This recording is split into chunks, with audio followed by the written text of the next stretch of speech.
A Day in the Life of William Ho, an audio documentary by Helena Ho on the subject known as my very inspirational father. Thank you for listening.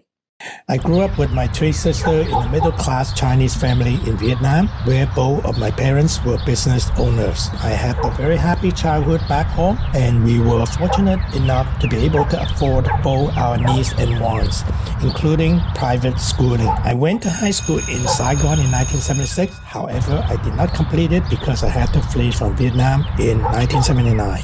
After the fall of Vietnam in 1975, many feared the loss of freedom under the new communist regime. More than 750,000 boat people have fled Vietnam using fishing boats in pursuit of a better life abroad. Despite the dangers, people risk everything for a chance at freedom. My parents decided to take that risk and began planning our escape from Vietnam. The cost of being smuggled out was very high, 12 to 15 ounces of gold per person. To minimize the risk and cost, my parents decided that only my mother would take my sister and me to leave first. They secretly sold their businesses to raise money, eventually gathered 30 ounces of gold, just enough to pay the smuggler for our way out of Vietnam. Our escape began in mid-January 1979. Among the 3,400 boat people were my mother, sister, and myself. We set sail on the open sea aboard the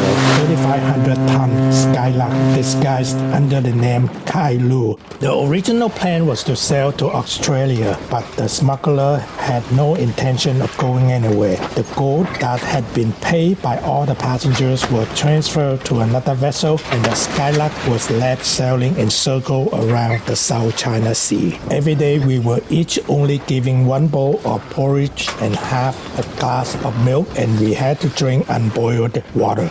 The Skyluck arrived in Hong Kong in February 1979. The passengers were not allowed to leave the ship and spent the next 23 weeks living aboard the vessel. In late June, some of the post-setting passengers decided to cut the anchor chains. We were lucky that the sinking ship drifted to a nearby island and not back out to the open sea.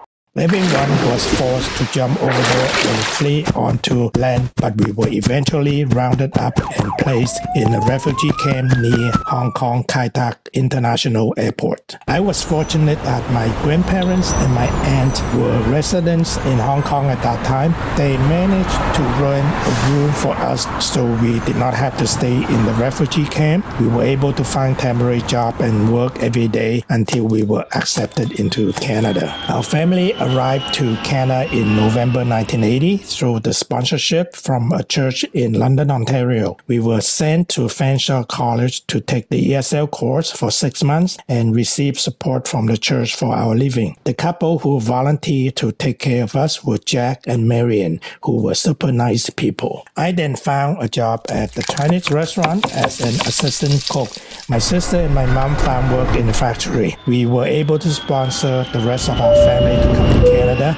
I worked full-time at the restaurant and went to high school part-time, then graduated in 1985 and moved to Oshawa with my family. I went to U of T to complete my electrical engineering degree, and later I was hired by EDS. I set up a small business and named my company at Best IT Solution.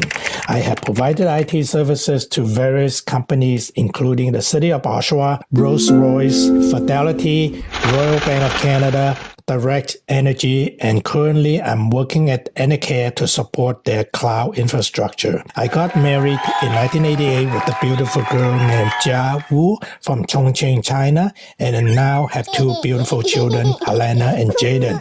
Helena is my biggest headache because she made me prepare this journal so she can interview me for her assignment.